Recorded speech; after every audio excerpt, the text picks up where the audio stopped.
ఈరోజు మనం ఒక ప్రత్యేకమైన ప్రయాణం గురించి మాట్లాడుకోబోతున్నాం. ఇది చీకటి నుండి వెలుగులోకి సాగే ప్రయాణం.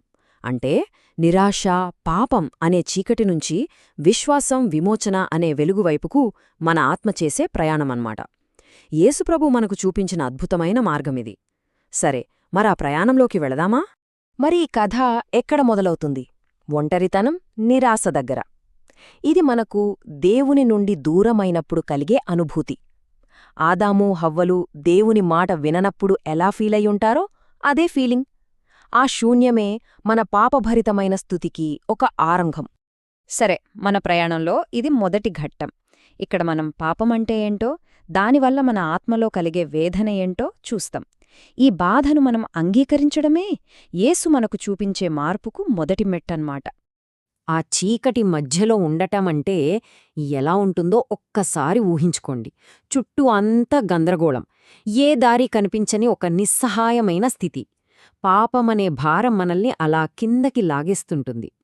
ఆ చీకటికి, ఆ బాధకు అసలు రూపమిదే. మనసు విరిగిపోయిన స్థితి, పాపభారంతో మన హృదయం నలిగిపోయిన క్షణం. ఈ టైంలోనే మనం దేవుని ముందు మన బలహీనతను ఒప్పుకుంటాం.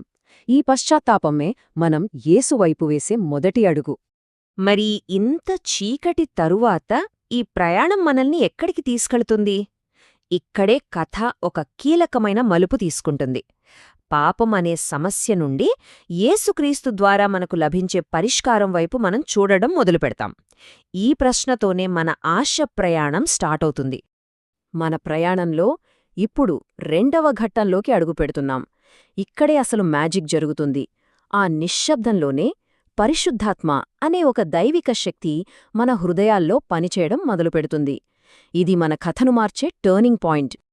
ఇంతకీ ఈ దైవిక పునరుద్ధరణ అంటే ఏమిటి?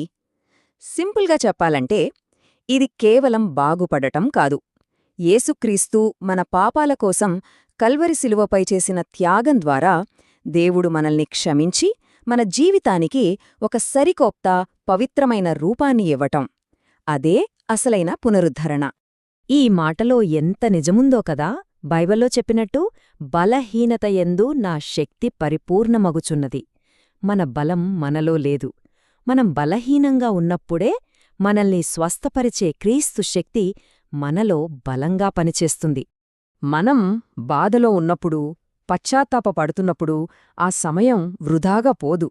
మనకు పైకి కనిపించకపోయినా తెరవెనుక ఒక అద్భుతమైన మార్పు జరుగుతూ ఉంటుంది. పరిశుద్ధాత్మ ద్వారా యేసు మనల్ని స్వస్థపరిచే పనిని నిశ్శబ్దంగా కాని చాలా శక్తివంతంగా చేస్తుంటారన్నమాట. సరే, ఇప్పుడు మనం మూడవ ఘట్టానికొచ్చేశాం. అంటే ఆ మార్పు మనకు స్పష్టంగా కనిపించే దశ. మనం చీకటి నుండి వెలుగులోకి ఎలా వస్తామో ఇక్కడ చూద్దాం. ఈ మార్పును మనమొక 3 సీన్ల డ్రామాలాగా చూడొచ్చు. మొదటి సీన్ మన పాపాన్ని ఒప్పుకుని పశ్చాత్తాపపడటం.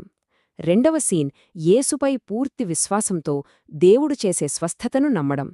ఇక మూడవ, చివరి సీన్ పరిశుద్ధాత్మ ద్వారా ఒక సరికొత్త జీవితంలోకి, అంటే వెలుగులోకి మారడం. ఇక్కడ మనం ఒక ముఖ్యమైన విషయం గుర్తుంచుకోవాలి.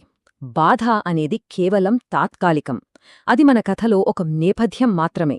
కాని పునరుద్ధరణ, అదే మన అంతిమ లక్ష్యం. యేసు ద్వారా మనకు లభించే నిత్యజీవం, దేవుడిచ్చిన శాశ్వత వాగ్దానం. మన కథ బాధతో ముగియదు, విజయంతో ముగుస్తుంది.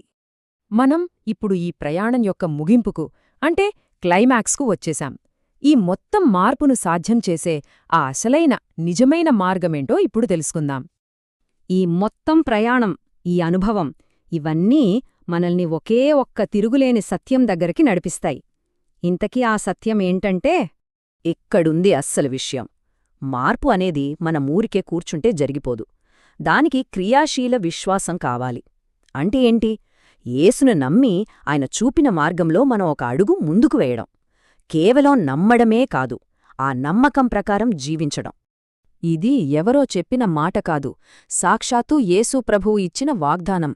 ఆయనే అన్నారు కదా, నేను లోకమునకు వెలుగునో, నన్ను వెంబడించువాడు చీకటిలో నడవక జీవపు వెలుగుగలిగి ఉండును అని. మనం ఆయనను విశ్వాసంతో వెంబడిస్తే జీవితం చిన్నగా కాదు, పూర్తిగా మారిపోతుంది. ఈరోజు ఈ విశ్లేషణను మనం ఈ ప్రశ్నతో ముగిద్దాం.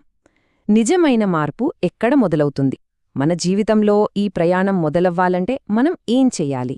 యేసును మన రక్షకుడిగా అంగీకరించడానికి మనం సిద్ధంగా ఉన్నామా? ఈ విషయం గురించి ఒక్కసారి మనమందరం ఆలోచిద్దాం.